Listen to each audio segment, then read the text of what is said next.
O Messias de César foi um livro publicado por um empresário.com chamado Joseph Atwill em 2005. Ano passado, ele lançou um documentário baseado no livro, e de repente todo mundo está falando, porque Atwill fez o comunicado de imprensa mais enganador do mundo para a sua sessão de cinema em Londres. Richard Dawkins em seguida retweetou o comunicado, mesmo dizendo que não endossava a teoria, e agora essa teoria de 8 anos de idade é notícia novamente. Obrigado, Richard Dawkins.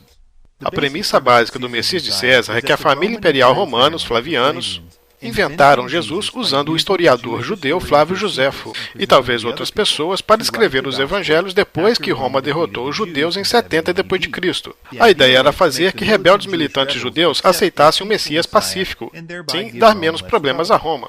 Atwill diz que o Novo Testamento foi escrito em um código que exige que você leia a Guerra dos Judeus de Joséfo junto com o Novo Testamento para entender a piada.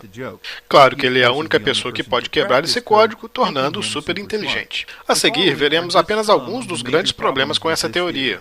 Para referências das alegações que estou prestes a fazer, acesse o link na descrição ou no site caesarmessiahdebunker.com.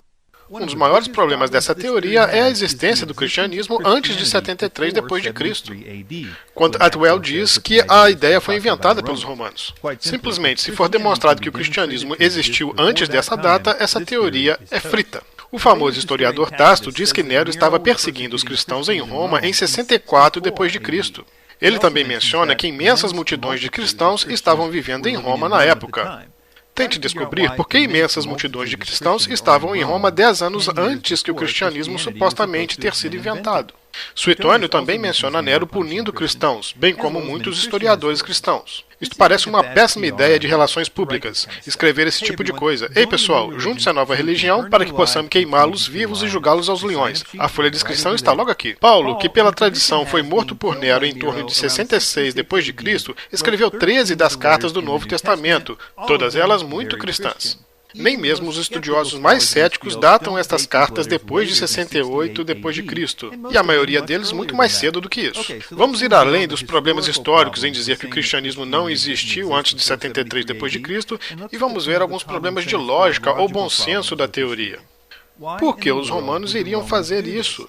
Eles já tinham completamente esmagado os judeus em 70 d.C., destruindo a cidade e o templo. Quando os romanos tinham um problema com pessoas que não queriam seguir as suas regras, o que ocorria com alguma frequência, eles faziam o que melhor sabiam fazer: esmagar as pessoas em submissão com uma guerra. E não havia razão para ser diferente, especialmente nesse momento da história. Além disso, considere que os judeus não eram de forma nenhuma uma ameaça a eles, e já haviam sido completamente destruídos. Atwill, em resposta a J.P. Holden sobre o ponto de que os romanos já tinham derrotado os judeus, disse, bem, sim, mas Joséfo menciona que os romanos tinham alguns problemas com alguns rebeldes judeus de Alexandria, logo após a guerra. Holden respondeu dizendo, o que Joséfo se refere é a distúrbios em Alexandria que foram instigadas pelo Sicari, que havia fugido para Jerusalém depois de ter sido espancado ali. Então, isso na realidade não foi mais do que uma limpa depois de uma vitória decisiva.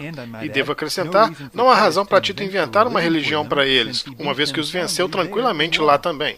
Ok, então vamos olhar um pouco para o Novo Testamento que Tito supostamente inventou e ver se faz sentido para você que os romanos o criariam e realmente desejariam que as pessoas o lessem. Então, os romanos criaram um cara que disse coisas como: toda a autoridade no céu e na terra foi dada a mim, Mateus 28:18. Jesus diz repetidamente a seus discípulos que a fidelidade a ele é superior às outras lealdades, incluindo autoridades políticas. Um exemplo de seus seguidores desobedecendo ao governo, porque os ensinamentos de Jesus o substituem, pode ser encontrado em Atos 5:29 e 4:19. É difícil expressar o quão atroz e francamente assustadora esta ideia seria aos romanos. Então vocês estão dizendo que vocês têm um verdadeiro rei ao qual são mais leais que ao imperador? Pois é, essa ideia não foi uma invenção romana, eu posso assegurá-lo. Considere apenas este exemplo. A adoração dos imperadores e deuses romanos com o altar do incenso era considerado um assunto de segurança nacional pelos romanos, porque eles acreditavam que os deuses e os imperadores mortos defendiam Roma. Qualquer um que não fizesse este sacrifício estava irritando os deuses e, portanto, colocando em risco a segurança nacional em Roma. Roma realmente não se importava com a sua religião, contanto que você também adorasse os deuses dela. Então, por que criar um Messias que proíbe a adoração de outros deuses, especialmente imperadores, se o seu objetivo é torná-los bons cidadãos romanos? Então, muitos cristãos estavam morrendo nos primeiros dias do cristianismo porque eles se recusavam a esta prática de sacrificar aos deuses romanos. Plínio o Jovem escreveu ao imperador Trajano, perguntando o que fazer porque ele estava matando tantas pessoas, incluindo mulheres e crianças. Ele queria confirmar com o imperador se a política oficial era matá-los se eles não sacrificassem a César. Ele não tinha lidado com isto antes, porque não havia muitas religiões lá que tivessem problemas com sacrificar a César. Na verdade, temos uma cópia da resposta de Trajano a Plínio o Jovem. Se você quer saber como Roma se sentia sobre isso, aqui vai. Aspas, se forem denunciados e comprovados culpados, eles devem ser punidos, mas com esta reserva, que quem nega que ele é um cristão e realmente provar isso, isto é, adorando nossos deuses, mesmo que esteve sob suspeita no passado, deve obter perdão. Pense nisso logicamente. Trajano diz que a prova que uma pessoa é realmente um cristão em seus olhos é que ele não irá adorar o imperador. Isto realmente soa como algo que Roma iria criar para as pessoas? Se havia alguma coisa que Roma tinha mais medo do que irritar os deuses, era revoltas de escravos. 75% do Império Romano consistia de escravos. Então, se alguma vez eles tivessem a ideia de se unir em uma causa, eles poderiam facilmente destruir Roma. Então, por que criar uma religião em que o herói é um criminoso falsamente acusado que foi crucificado pelo governo romano? Esta massa de escravos, sendo fiel ao Deus cristão acima do imperador, além de ser antideuses romanos, eram uma coisa muito ruim para Roma. Ele também deu a esses escravos um novo senso de honra. Por exemplo, após este ponto, os escravos começaram a se recusar a ter relações sexuais com seus mestres por conta de eles serem cristãos, e o Deus cristão proibir isso. Eis a pergunta, se esta religião foi criada para transformar judeus militantes radicais em bons cidadãos romanos, porque Jesus e o Novo Testamento claramente têm a intenção de alcançar os gentios, pessoas que já eram bons cidadãos romanos. Mateus 24:14 diz, e este evangelho do reino será pregado em todo o mundo, em testemunho a todas as nações, e então virá o fim. Também Mateus 28:19, ide, portanto, fazei discípulos de todas as nações, batizando-os em nome do Pai, do Filho e do Espírito Santo. Por que você faria este Deus cristão que você inventou dizer a seus seguidores totalmente dedicados para ir converter romanos? Se um romano se convertesse, você estaria transformando um bom cidadão adorador do imperador em um inimigo do Estado não adorador do imperador. Que plano mais estúpido, Titus! Eles também cometeram um grande erro ao escrever os evangelhos do Novo Testamento em grego, o que faz todo sentido se os primeiros cristãos estavam tentando alcançar o mundo gentio, mas que faz pouco ou nenhum sentido se o inverso é verdadeiro. Isto é, os romanos estavam tentando alcançar judeus de língua aramaica. Outra impossibilidade lógica é que todos esses judeus apenas aceitaram como verdade essas boas novas quentinhas, que afirmavam ser históricas, apesar de todos eles viverem exatamente no mesmo período de tempo que os evangelhos estavam descrevendo. Mas, obviamente, ninguém viu qualquer um dos eventos registrados neles, porque eles foram todos inventados. Este cara estava ressuscitando mortos, curando leprosos, curando enfermos, se tornou uma estrela do rock em todo Israel, onde rotineiramente multidões chegavam a 5.000 pessoas, tinha burburinhos com governantes em locais públicos, virava mesas no templo, etc. Ele foi crucificado na Páscoa quando um eclipse e um terremoto aconteceram e ninguém nunca disse: ei, eu não me lembro de ter visto nada disso, não conheço ninguém que viu. Meus pais nunca falaram disso. Que diabos, eu vou morrer por isso.